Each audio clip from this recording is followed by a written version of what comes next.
Welcome back to the Ranger Rush. It has been a long time, I know, since my last video on here. A lot of life, work, holiday things going on. Biggest one, you might notice this little sling I'm wearing. Had shoulder surgery a few weeks ago, so been on the recovery from that. So just a lot going on. Just wanted to get that out of the way here at the start, kind of acknowledge and explain my inactivity here, but if there's going to be a day to come back and make another video, this would be the one. Big day in the world of the New York Rangers. Jacob Trouba traded to the Anaheim Ducks. In addition, this just came in right before I got on here to start recording. Igor Shesterkin has indeed signed a contract extension with the club for 8 years, and Elliot Friedman reporting that the amount the Rangers were able to keep it under 12. It's at 11.5 million. Given all the numbers we were hearing and thinking it was going to be 12 million plus, that sounds like a pretty good deal for the Rangers. But we'll get back to that in a minute. Let's dive in. I'm just going to kind of have some off the cuff reactions to both these transactions. So let's start with the Trouba trade, and maybe even before we start there, let's back up a little bit. For the context of what's been going on with the Rangers in the couple weeks leading up to this. It's been a real struggle. They're 1-6 in their last 7 games after starting 12-4-1. They, with that 12-4-1 record, they, were up and down in terms of their style of play. Nothing we're not used to seeing with this team as far as the even strength play. But really, it was funny because they had 2 good games, I thought, in Seattle and Vancouver to start their West Coast road trip a couple weeks ago, and then had a terrible game in Calgary. And I was like, okay, that was really disappointing. But hopefully that's just, an aberration, or, you have a few stinkers here and there over the course of an 82-game season. They followed that up with an equally bad effort against a more talented Edmonton Oilers team. So that final score was much more ugly, a 6-2 loss for the Rangers there. And then that's when the rumblings began about Chris Drury looking to potentially shake things up, sending the memo, as it's come to be known, to the league's other 31 GMs about available players. Names mentioned Trouba, also Chris Kreider, a bit surprising to hear him mentioned there.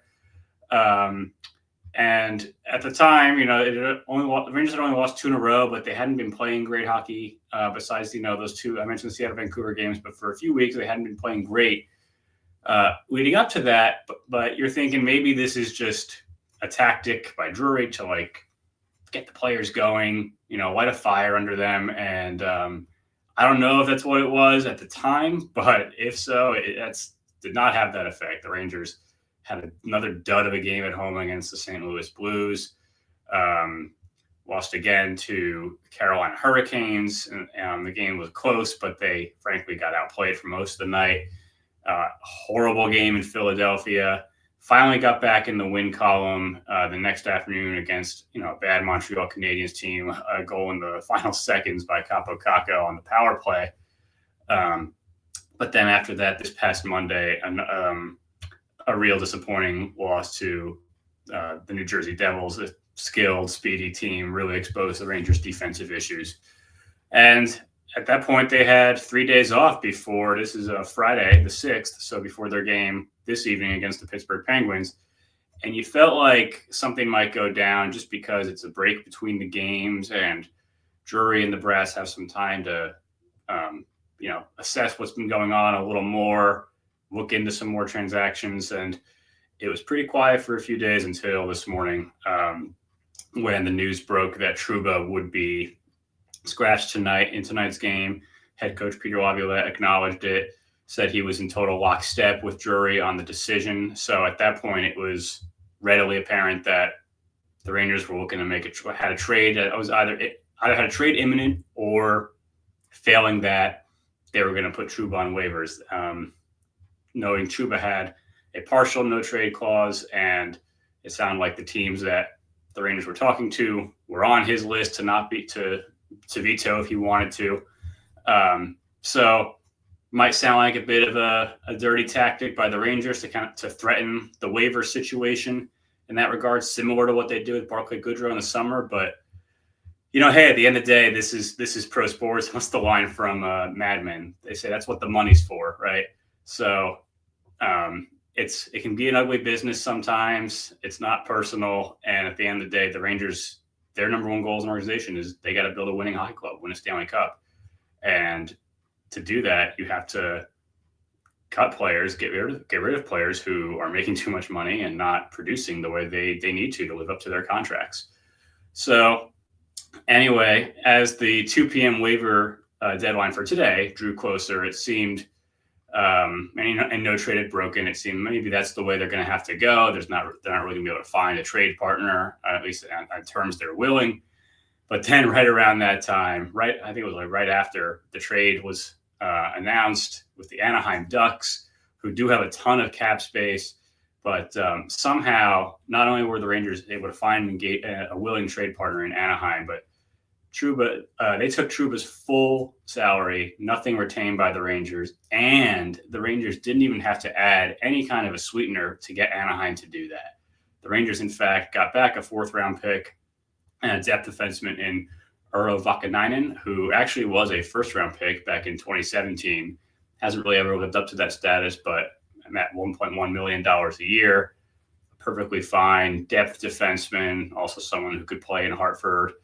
But bottom line, that's what the Rangers got back isn't even what matters here. It's the fact that they got back anything and that they were able to clear Trouba's contract and cap hit off the books at no cost. And like I said, at no cost, in fact, even getting some assets back. So net, the Rangers gained $6.9 million in cap space. Vakanainen's 1.1 coming back. And at this point, looking at Puckpedia, they have about 8.6 million in current cap space, which would project to, at the deadline, equivalent of over 27 million. Again, that's a huge number, but and more things could happen, but it gives Chris Drury a lot of flexibility to be able to make more moves, because based on all the rumblings around the team and the way they've been playing, it sure feels like Trouba, well, he's the first domino to fall here, won't be the last. I do want to acknowledge, again, I mentioned the Mad Men quote, that's what the money's for, and this is a ruthless business sometimes.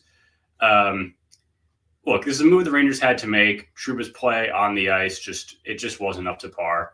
But I do want to acknowledge that by all accounts, he seemed like a genuinely good guy. I remember, I think it was the end of the 2023 season, that video clip of him in the Rangers' last home game when they gave away their sweaters to fans, and he connected with a fan who was actually a survivor of the Sandy Hook Elementary School shooting a number of years back, and surprised him with a funded scholarship for law school, and gave him his number and wanted to keep in touch with him. It was a really touching video, and that was just, I think, a small snippet of the kind of person Trouba is.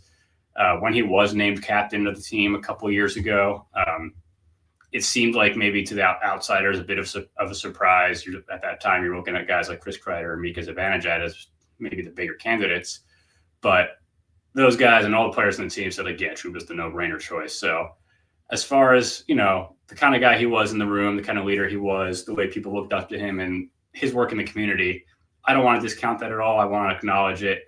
And I do wish Trouba well in Anaheim and wherever he might go after that.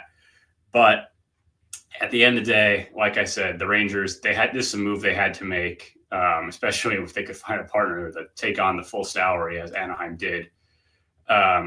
It's really, as far as on-ice results go, it's addition by subtraction. Trouba had not only not lived up to be an $8 million player, he hadn't come close to that. And he'd almost become a liability the last couple of years. And I say almost, maybe I shouldn't even say that. When they got him from Winnipeg 5 years ago for Neil Pionk and a 1st-round pick at the time, I and many other Ranger fans were elated, thought it was an excellent trade, and really excited to have Trouba. And he just never quite was the player I thought the Rangers were getting. He did have a few, okay seasons at the start, but his play kind of rapidly began to decline within the last couple of years. And really the last 2 years have been especially working. Maybe it's something to do with Peter Laviolette's system, but even before that, with head coach Gerard Gallant. Trouba's deficiencies, his lack of foot speed, his taking himself out of the play when he's looking for a big hit, his defensive zone turnovers, his seeming lack of awareness in defensive zone. These are all things that really were dragging the Rangers down for some time. And like I said, with him out of the lineup, they bring up Victor Mancini back up from the AHL today. For now, like, he's going to get more minutes to play. Obviously, he's a much cheaper alternative and, frankly, probably a more effective one at this point. I don't think the Rangers are done by any stretch. We'll see what happens. It's only December. The trade deadline is not for another 3 months or so. So there's definitely more coming. I think, the Rangers, it's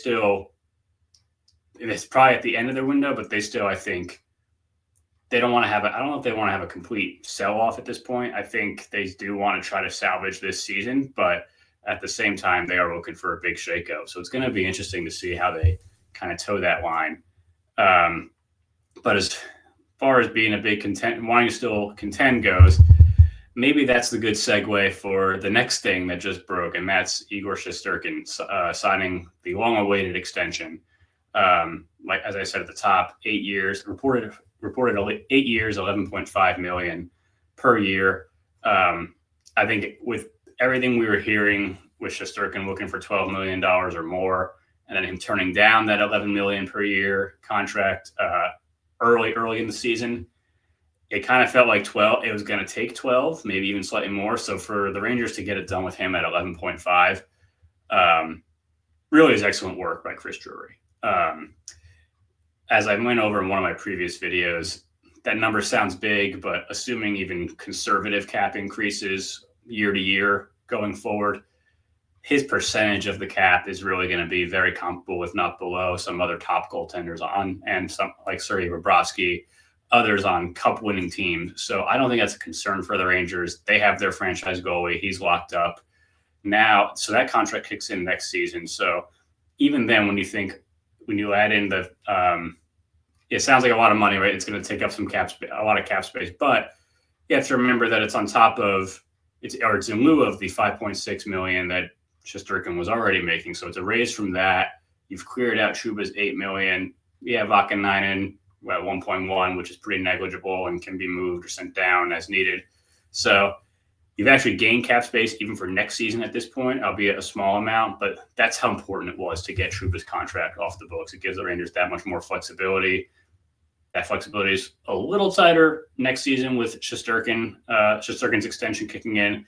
But as far as this season goes, if Drury's looking to make big shakeups and, not only ship some guys out potentially, but then maybe bring some bigger pieces back in, then he certainly has, at least cap-wise, the flexibility to do that. So what's next? It's hard to say. I know Kreider's name was the other big one that that got leaked from that memo, but that one, him being traded makes a little less sense to me. First of all, he makes less money than Trouba, $6.5 million a year for this year and next. And second of all, he's still at least a reasonably productive player, whereas Trouba was not. So I think, on the one hand, my point is, why would the Rangers want to trade him? He's a big piece for them. But on the other hand, he's one of the more tradable pieces they have. If they really are looking for a big shakeup and to change the culture, then maybe that I can kind of see why they're doing that. But I would still be surprised if he's moved this season. But it's been a big day and lots gone down. I'm surprised they were able to get a Trouba deal done at this point in the season in the fashion they did with with Anaheim taking on the full salary. So I guess not a whole lot else really would surprise me that much. But certainly I don't think the Rangers are done this season. I think that, short-term effects, there's going to be an impact on the locker room, right? It's going to shake a lot of guys. Their leader, their captain is gone. It might scare them a little bit, but hopefully this time they react the right way to that. If they don't want to get moved, if they don't like what's going on, they'll play better. That's what it comes down to.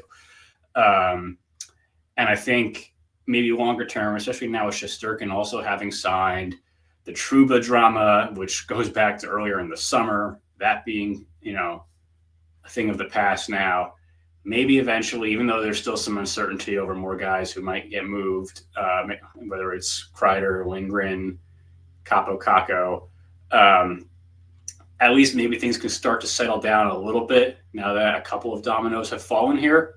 But we'll see.